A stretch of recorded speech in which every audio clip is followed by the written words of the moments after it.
इस फोन तो पहले किसी बंदे काम किया तुम जंपर वगैरह नज़र आ गए ने। उस बंदे गौर नहीं किया ना उस गौर नाल फोन चेक किया है, सिर्फ उस जंपर ते जोर दिता वे। यह फोन बैटरी दे कोल पानी लगा होया वे।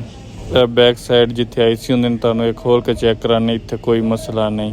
अगर तुसीं सिर्फ यूट्यूब तो सैकंड लैन या कोई चीज़ां चार दे नाम याद करके कमेंट करो दे ते ओह तुसीं आसानी नाल कर सकदे हो। ਇਹ ਵੇਖੋ ਇਹਦੇ 'ਚ ਕੋਈ ਮਸਲਾ ਕਦੇ ਵੀ ਨਹੀਂ। ਮੈਂ ਤਾਂ ਫੋਨ ਚੈੱਕ ਕੀਤਾ ਸੀ, ਕਨੈਕਟਰ ਵਿੱਚ ਮਸਲਾ ਸੀ ਤੇ ਨਾਲ ਬੈਟਰੀ ਦੇ ਕੋਲ ਪਾਣੀ ਲੱਗਾ ਸੀ। ਮੈਂ ਤੇ ਉੱਤੇ ਇੰਨਾ ਜਗ੍ਹਾ ਤੇ ਕੰਮ ਕਰਾਂ ਦਾ ਤਾਂ ਫੋਨ ਉਮੀਦ ਓਕੇ ਹੋਵੇਗਾ। ਹਰ ਦਫਾ ਇਹ ਨਹੀਂ ਹੁੰਦਾ ਕਿ ਤੁਸੀਂ ਸੈਕੰਡ ਲਾਈਨ ਤੇ ਕੰਮ ਕਰੋ ਜਾਂ ਕਿ ਰੈਮ ਜਾਂ IC ਵਿੱਚ ਹੀ ਕੰਮ ਕਰੋ।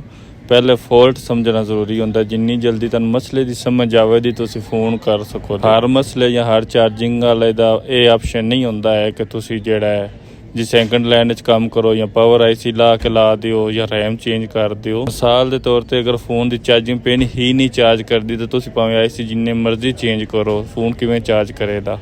ਇਸ ਤੋਂ ਪਹਿਲੇ ਬੇਸਿਕ ਚੀਜ਼ਾਂ ਜਿਹੜੀਆਂ ਨੇ ਨਾ ਉਹ ਪਤਾ ਹੋਣਾ ਚਾਹੀਦਾ। ਫਾਲਟ ਦਾ ਪਤਾ ਲੱਗਣਾ ਚਾਹੀਦਾ, ਫਾਲਟ ਆ ਕਿੱਥੋਂ ਰਿਹਾ ਵੇ। ਜਿਨ੍ਹਾਂ ਨੂੰ ਤਾਂ ਕੋਈ ਚੀਜ਼ ਉਮੀਦ ਹੈ ਸਿੱਖਣ ਨੂੰ ਮਿਲਦੀ ਹੈ ਉਹ ਤੇ ਅਪਰੀਸ਼ੀਏਟ ਕਰਦੇ ਨੇ, ਜਿਨ੍ਹਾਂ ਵੈਸੇ ਕਮੈਂਟ ਕਰਨੇ ਨੇ ਉਹਨਾਂ ਦੀ ਆਪਣੀ ਮਰਜ਼ੀ ਹੈ। ਬਿਹਤਰ ਇਹ ਵੇ ਕਿ ਤਨਕੀਦ ਨਾਲੋਂ ਕੰਮ ਸਿੱਖਣ ਤੇ ਜ਼ੋਰ ਦਿਓ। ਮੈਂ ਕੋਈ ਵੀਡੀਓ ਪੈਸੇ ਲਈ ਤਾਂ ਬਣਾਉਂਦਾ ਨਹੀਂ, ਵੈਸੇ ਜਨਰਲ ਨੌਲੇਜ ਲਈ ਸ਼ੇਅਰ ਕਰਨਾ ਵਾ। ਅਗਰ ਕਿਸੇ ਨੂੰ ਕੁਝ ਸਿੱਖਣ ਨੂੰ ਮਿਲ ਜਾਂਦਾ ਤਾਂ ਅੱਛੀ ਚੀਜ਼ ਹੈ।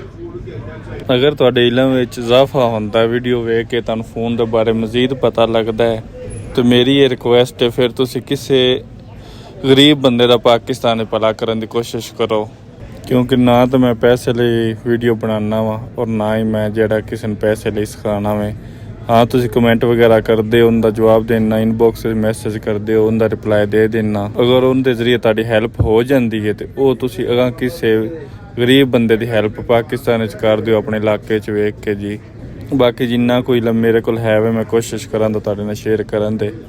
ਆਪਣਾ ਧਿਆਨ ਰੱਖੋ, ਖੁਸ਼ ਰਹੋ, ਜ਼ਿੰਦਗੀ ਨੂੰ ਇੰਜੋਏ ਕਰੋ, ਮੌਜਾਂ ਕਰੋ। ਹਮੇਸ਼ਾ ਜਿਹੜਾ ਨਾ ਸਿੱਖਣ ਦੀ ਕੋਸ਼ਿਸ਼ ਕੀਤਾ ਕਰੋ, ਕਿਉਂਕਿ ਜ਼ਿੰਦਗੀ ਇੱਕ ਐਸਾ ਸਫ਼ਰ ਹੈ ਜਿੱਥੇ ਕਦੇ ਵੀ ਇਲਮ ਪੂਰਾ ਨਹੀਂ ਹੋ ਸਕਦਾ। ਇਨਸਾਨ ਹਮੇਸ਼ਾ ਸਿੱਖਦਾ ਰਹਿੰਦਾ ਵੇ।